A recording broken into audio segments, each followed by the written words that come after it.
निकाय चुनाव में बीजेपी लगा रही टिकटों की बोली। खुद बीजेपी एमएलसी ने खोली पोल और लिखा खुला खत। भू माफियाओं को टिकट बांट रही बीजेपी की कमेटी। स्क्रीनिंग कमेटी भूली पार्टी संविधान। मनमानी पर पार्टी में मचा घमासान। दूसरों पर आरोप लगाने वाली बीजेपी अब खुद सवालों में। एमएलसी ने खोली पोल तो विरोधियों ने लगा दी लंका। एमएलसी का खत जब हुआ वायरल तो मचा हंगामा। लोगों ने पूछा ऐसा सवाल कि मौन हो गया बीजेपी आलाकमान। निकाय चुनाव की धमक उत्तर प्रदेश में दिखाई दे रही है और दिख रहा है हंगामा और आरोपों का झमेला। दूसरों को सभ्यता का पाठ पढ़ाने वाली और क्लीन छवि के लोगों को टिकट देने का दावा करने वाली बीजेपी पर्दे के पीछे क्या खेल खेल रही है, इसका खुलासा हुआ तो हंगामा बरप गया। बीजेपी के खुद के एमएलसी ने एक खुला खत लिखा और कैसे मनी के बदले माननीय बनाने का खेल खेला जा रहा है, इसका खुलासा किया है। बीजेपी एमएलसी का खत वायरल हुआ तो फिर हंगामा बरप गया। विरोधी एक बार फिर बीजेपी की कथनी और करनी पर सवाल उठा रहे हैं। मामला सीएम सिटी गोरखपुर से जुड़ा है, जहां बीजेपी स्क्रीनिंग कमेटी पर संगीन आरोप लगे हैं और आरोप लगाने वाला कोई विरोधी दल का नेता नहीं है, बल्कि बीजेपी के ही एमएलसी साहब हैं। दरअसल गोरखपुर में नगर निकाय चुनाव के टिकट बंटवारे को लेकर बीजेपी में जंग छिड़ गई है। 2 दिन पहले पार्षद के टिकट को लेकर 2 विधायक आपस में ही भिड़ गए। ओबीसी के एक दावेदार को प्राथमिकता देने पर गोरखपुर ग्रामीण विधायक विपिन सिंह और एमएलसी देवेंद्र प्रताप सिंह के बीच बहस शुरू हो गई। आरोप प्रत्यारोप भी शुरू हो गया। बैठक में ही विधायक ने प्रत्याशियों के चयन में धांधली का आरोप भी लगा दिया।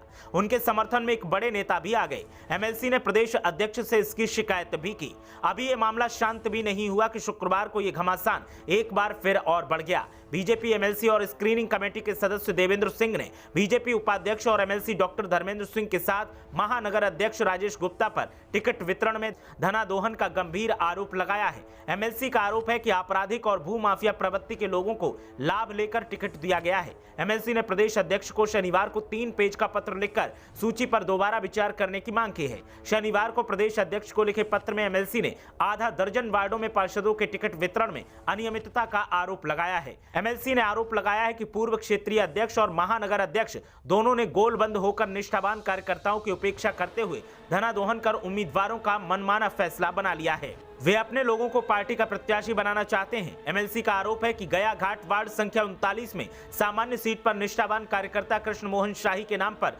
स्क्रीनिंग कमेटी की सहमति थी, लेकिन पूर्व क्षेत्रीय अध्यक्ष ने अपने रिश्तेदार का नाम क्रमांक 1 पर डलवा दिया है। इसी तरह गोपालपुर वार्ड संख्या 19 में पिछले चुनाव में निर्मल सिंह बीएसपी प्रत्याशी से मात्र 23 वोटों से हार गए थे।